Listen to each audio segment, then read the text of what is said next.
హైదరాబాద్ చరిత్ర మరియు ఆధునికత కలిసి ఉన్న నగరం. ఒకవైపు పురాతన స్మారక చిహ్నాలు, మరోవైపు భారీ ఐటీ కంపెనీలు, రోజంతా పరుగులు తీసే ట్రాఫిక్, మెట్రో రైళ్లు దూసుకెళ్తున్న శబ్దం. ఈ నగరం ఎప్పుడూ బిజీగానే ఉంటుంది. కానీ ఈ నగరంలోని కొన్ని ప్రాంతాల్లో జరిగిన కొన్ని సంఘటనలు మాత్రం ఇప్పటికీ ప్రజలను ఆశ్చర్యానికి గురిచేస్తూనే ఉన్నాయి. అలాంటి ఒక సంఘటన హైదరాబాద్లోని కుందన్బాగ్ ప్రాంతంలో జరిగింది. 2002లో ఒక రాత్రి ఒక దొంగ ఒక ఇంట్లోకి చొరబడ్డాడు. కానీ ఆ ఇంట్లో అతను చూసిన విషయం ఈ రోజు వరకు ఒక మిస్టరీగానే మిగిలిపోయింది. కుందన్బాగ్ హైదరాబాద్లోని అత్యంత విలాసవంతమైన ప్రాంతాల్లో ఒకటి. సాజిద్ అనే ఒక దొంగ చాలా రోజులుగా కుందన్బాగ్లోని ఒక ఇంటిపై కన్నేశాడు. ఆ ఇల్లు చాలా పెద్దది, కానీ చుట్టుపక్కల వాళ్ళు ఆ ఇంటి దగ్గరకు వెళ్లడానికి కూడా భయపడేవారు. సాజిద్కు తెలుసు, ఆ ఇంట్లో వాళ్లు చాలా సంపన్నులు, వాళ్ళ దగ్గర డబ్బు, బంగారం ఖచ్చితంగా ఉంటాయని. ప్రతిరోజూ సాజిద్ ఆ ఇంటికి కొంచెం దూరంగా నిలబడి గమనించేవాడు. కానీ ఒక విచిత్రం, ఆ ఇంటి నుంచి ఎవరూ బయటికి రావడం లేదు, లోపలికి ఎవరూ వెళ్లడం లేదు. అయినా కూడా ప్రతి రాత్రి ఆ ఇంట్లో లైట్లు ఆన్ అవుతున్నాయి. మరి రాత్రి 10:30 ఆఫ్ అవుతున్నాయి. కిటికీల లోపల నుంచి చూస్తే ఎవరో తిరుగుతున్నట్టుగా కనిపించేది. వాళ్లు ఎప్పుడు నిద్రపోతారు, ఎప్పుడు లేస్తారు అన్న ప్రతి విషయాన్ని సాజిద్ గమనించాడు. ఒకరోజు రాత్రి లైట్లు ఆఫ్ అయిన వెంటనే సాజిద్ ఆ ఇంట్లోకి దొంగతనానికి వెళ్లాడు. మొదట గ్రౌండ్ ఫ్లోర్లో ఉన్న వెనుక కిటికీ ద్వారా ఇంట్లోకి నెమ్మదిగా ప్రవేశించాడు. అక్కడ ఉన్న డబ్బు మరియు విలువైన వస్తువులన్నీ తన బ్యాగ్లో నింపుకున్నాడు. ఇప్పుడు పై అంతస్తుకు వెళ్లాలి అనుకుని మెట్లు ఎక్కబోతున్న సమయంలో ఒక శబ్దం, పై అంతస్తు నుంచి ఎవరో కిందికి దిగుతున్నట్టు. అప్పుడే సాజిద్ దగ్గర్లో ఉన్న ఒక అల్మారాలోకి దూరి తలుపులు నెమ్మదిగా మూసుకున్నాడు. తలుపు మధ్యలో ఉన్న చిన్న ఖాళీ నుంచి అతను జాగ్రత్తగా బయటికి చూస్తున్నాడు. మెట్ల మీద నుంచి సుమారు 50 ఏళ్ల ఒక మహిళ నెమ్మదిగా కిందకి దిగింది. ఆమె నేరుగా కిచెన్లోకి వెళ్ళింది. సాజిద్ తన దగ్గరున్న కత్తిని తీసుకుని గట్టిగా పట్టుకున్నాడు. గుండె బలంగా కొట్టుకుంటోంది. కొద్దిసేపటి తర్వాత ఆమె మళ్లీ కిచెన్ నుంచి బయటికి వచ్చి పై అంతస్తుకు వెళ్ళిపోయింది. ఇప్పుడు సాజిద్ అల్మారాలో నుంచి బయటికి వచ్చాడు. చేతిలో కత్తి పట్టుకుని నెమ్మదిగా మెట్లు ఎక్కడం ప్రారంభించాడు. పై అంతస్తుకు వెళ్లబోతున్న సమయంలో అకస్మాత్తుగా కిచెన్ నుంచి ఒక ఏడుపు శబ్దం వినిపించింది. దొంగ ఒక్కసారిగా ఆగిపోయాడు. ఆ శబ్దం ఏమిటో తెలుసుకోవాలని అతను మెల్లగా తిరిగి వంటగది వైపు నడిచాడు. అక్కడతను చూసింది చాలా విచిత్రం. దాదాపు 19 ఏళ్ల ఒక యువతి వంటగది నేలపై కూర్చుని ఉంది. ఆమె చేతిలో కూడా ఒక కత్తి ఉంది. ఆ కత్తిని ఫ్లోర్పై మళ్లీ కొడుతూ బిగ్గరగా ఏడుస్తోంది. టక్ టక్ టక్.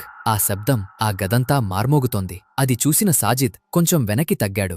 భయం అతని కలలో స్పష్టంగా కనిపించింది. ఇక్కడ ఏదో సరిగా లేదు అని అతని మనసు చెబుతోంది. త్వరగా పని ముగించుకుని ఇక్కడ్నుంచి వెళ్ళిపోవాలి అని అతను నిర్ణయించుకున్నాడు. అందుకే మళ్లీ మెట్లవైపు తిరిగి నెమ్మదిగా పై అంతస్తు వైపు వెళ్లడం ప్రారంభించాడు. పై అంతస్తుకు చేరుకున్న తర్వాత ఒక బెడ్రూమ్ తలుపు దగ్గర ఇంకో యువతి నిలబడింది. ఆమె సాజిద్ను చూసి వింతగా నవ్వడం ప్రారంభించింది. ఆ నవ్వు చూసిన క్షణంలోనే సాజిద్ గుండె వేగంగా కొట్టుకోవడం ప్రారంభించింది. అతను తన చేతిలో ఉన్న కత్తిని ఆమె వైపు ఎత్తి బెదిరించడానికి ప్రయత్నించాడు. కాని ఆ యువతి మాత్రం ఏమాత్రం భయపడలేదు. ఆమె అదే విచిత్రమైన నవ్వుతో నెమ్మదిగా బెడ్రూంలోకి వెళ్లిపోయింది. ఒక్క క్షణం ఆలోచించకుండా సాజిద్ కూడా ఆమె వెనకాలనే లోపలికి అడుగుపెట్టాడు. గదిలోకి అడుగుపెట్టగానే అక్కడ ఒక భయంకరమైన దుర్వాసన వచ్చింది. అతను బెడ్ వైపు చూసిన క్షణంలోనే అతని గుండె ఒక్కసారిగా గట్టిగా కొట్టుకుంది. ఎందుకంటే ఆ బెడ్ మీద 3 మహిళల మృతదేహాలు పడియున్నాయి. ఇప్పటివరకు తను చూసిన ఆ మహిళలు ఇప్పుడిక్కడ మృతదేహాలుగా పడియున్నారు.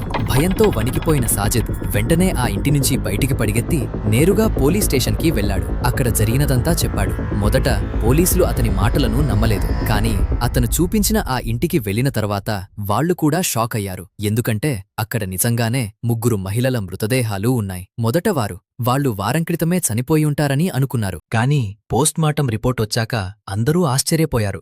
ఎందుకంటే వాళ్లు చనిపోయి 6 నెలల కంటే ఎక్కువ కాలమైంది. దర్యాప్తులో ఆ గదిలో ఒక ఫినైల్ బాటిల్ కూడా దొరికింది. రిపోర్ట్ ప్రకారం వాళ్లు ఫినైల్ తాగి ఆత్మహత్య చేసుకున్నారని తేలింది.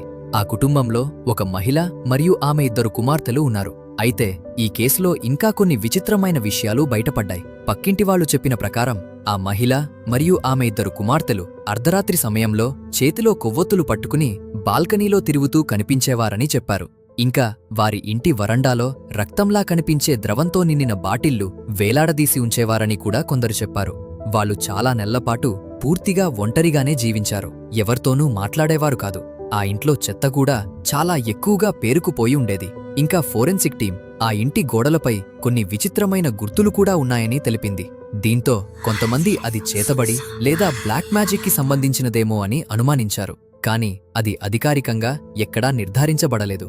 అయితే ఈ కథలో నిజంగా అందర్నీ ఆశ్చర్యపరిచిన విషయం ఒకటే, పక్కింటి వాళ్ళు చెబుతున్న ప్రకారం వాళ్ళు చనిపోయిన తర్వాత కూడా ఆ ఇంట్లో రాత్రి సమయంలో లైట్లు వెలిగేవని. ప్రతి రాత్రి 10 లేదా 11 గంటలకి ఆ లైట్లు ఆఫ్ అవుతాయని చెప్పారు. మరియు కొందరు వాళ్లను 3 రోజుల క్రితమే బాల్కనీలో తిరుగుతూ కూడా చూశామని చెప్పారు. అప్పుడు ప్రశ్న ఒకటే, ఆ దొంగ చూసిందెవరు? పక్కింటి వాళ్ళు చూసింది ఎవర్ని? ఆ ఇంట్లో నిజంగా ఏమి జరిగింది? ఇది ఇప్పటికీ కుందన్బాగ్లో జరిగిన అత్యంత మిస్టీరియస్ ఘటనలలో ఒకటిగా చెప్పబడుతోంది. ఈ కేసులో బయటపడ్డ విషయాల ఆధారంగా ఇప్పటి కాలంలో చాలా మంది పరిశోధకులు మరియు స్థానిక నివేదికలు ఈ ఘటనను దయ్యాల కథగా కాకుండా ఒక విషాదకరమైన కుటుంబ కథగా కూడా చూస్తున్నారు.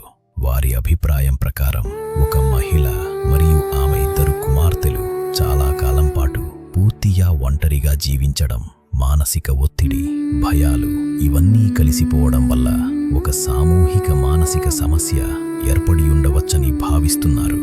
అందుకే ఈ ఘటనను కొందరు ఒక కుటుంబం మానసిక సమస్యలతో బాధపడుతూ ఎదుర్కొన్న విషాదకరమైన కథగా కూడా వర్ణిస్తున్నారు.